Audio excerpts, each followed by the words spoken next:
Praise the Lord, everyone. Today is August 26, 2026, as I share my video journal for today. For today, we are talking about Jesus changes everything. So it's the same Jesus for a new life and a better future. So here are some points that Jesus can change everything. Number one is Jesus can turn your pain into purpose. So as we read in Romans chapter 8 verse 28, and the Bible said, and we know that all things work together for good to them that love God, to them who are called according to His purpose. Amen. Number two is Jesus forgives your past and gives you a new start.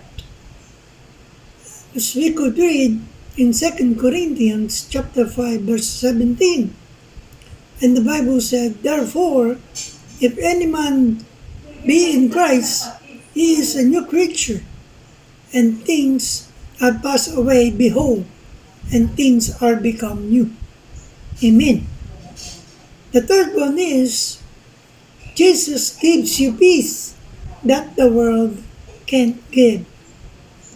So as we read in John chapter 14 verse 27, and the Bible said, peace I leave with you, my peace I give unto you, not as the world giveth, give I unto you, let not your heart be troubled, neither let it be afraid. Amen.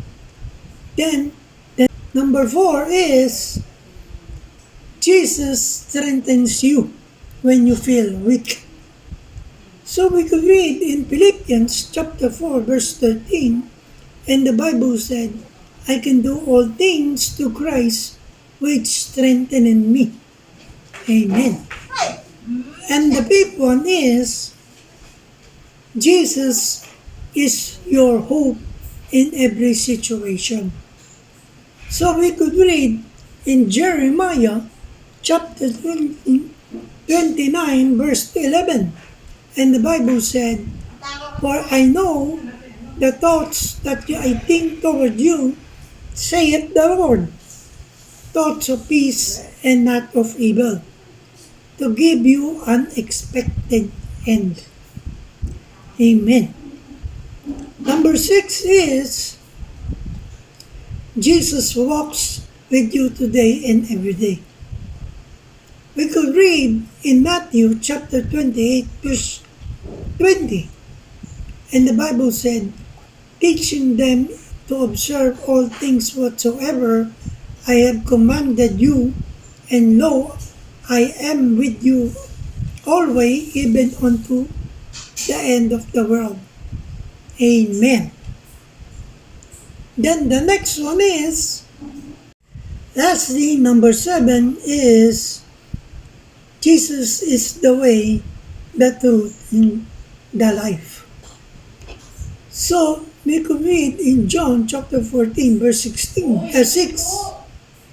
and the Bible said, Jesus saith unto them, I am the way, the truth, and the life. No man cometh unto the Father but by me. Amen. So there you have it. Some points that Jesus can change everything.